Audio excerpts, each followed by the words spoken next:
Hezbollah के खिलाफ जमीनी हमला शायद इजरायल को महंगा पड़ गया। लेबनान में हिजबुल्लाह के खिलाफ जमीनी जंग में इजरायल के 8 सैनिक मारे गए और 35 से ज्यादा के घायल होने की खबर है। जमीनी जंग में अपने ही सैनिकों को गंवा देना इजरायल के लिए बड़ा नुकसान साबित हो सकता है।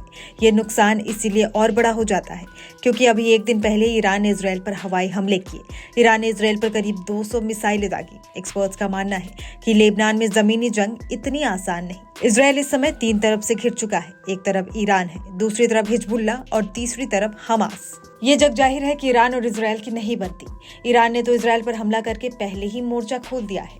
1 अक्टूबर की देर रात जब आप अपने घर पर चैन की नींद सो रहे थे तो ईरान इजरायल पर मिसाइलों की बरसात कर रहा था।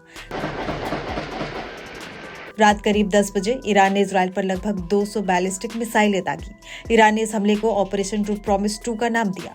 करीब आधे घंटे तक चले इस मिसाइल वॉर में इजरायल धुआं हो गया। हमलों के बाद भी ईरान पीछे हटने को तैयार नहीं। ईरानी राष्ट्रपति मसूद पेजेश्कियन ने इजरायल के प्रधानमंत्री बेंजामिन नेतन्याहू को संबोधित करते हुए एक्स पर लिखा था कि इजरायल के प्रधानमंत्री को ये जानना चाहिए कि ईरान युद्ध का पक्षधर नहीं है, लेकिन किसी भी खतरे के खिलाफ मजबूती से खड़ा रहेगा। इस साल ये दूसरी बार है जब इजरायल और ईरान सीधे तौर पर आमने सामने आए हैं। इससे पहले अप्रैल में सीरिया में ईरानी दूतावास पर हुए हमले के बाद दोनों देशों में एक दूसरे को निशाना बनाने की कसम खाई थी। इजरायल हिजबुल्लाह जंग को करीब 1 साल होने को है। बीते दिनों इजरायल ने हिजबुल्लाह नेता हसन नसरल्लाह समेत कई शीर्ष कमांडर मार डाले। इजरायली सैनिक टैंकों के साथ सीमा पार कर लेबनान में घुसे और हिजबुल्लाह के खिलाफ अभियान शुरू किया। इजरायली सेना का कहना है कि यह अभियान सीमित समय के लिए है, लेकिन फिर भी ये कहना मुश्किल है कि यह अभियान कितने समय तक चलेगा। हालांकि इजरायल के हमलों पर हिजबुल्लाह भी चुप नहीं बैठ रहा।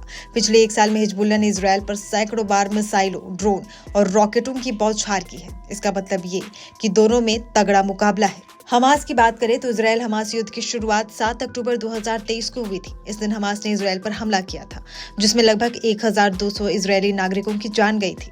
200 से अधिक लोगों को बंधक बनाया गया था। दिन बीतते गए और हमले और तेज होते गए। हमास के हमले के बाद बौखलाए इजरायल ने भी जवाबी कार्रवाई की थी और हमास पर ताबड़तोड़ हमले किए थे।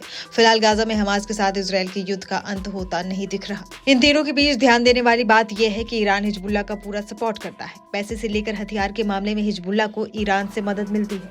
हमास के साथ भी कुछ ऐसा ही है। कुल मिलाकर कहा जाए तो ये तीनों एक ही थाली के चट्टे बट्टे हैं। ऐसी हालत में युद्ध में इजरायल का ही पेंच फंसता नजर आ रहा है।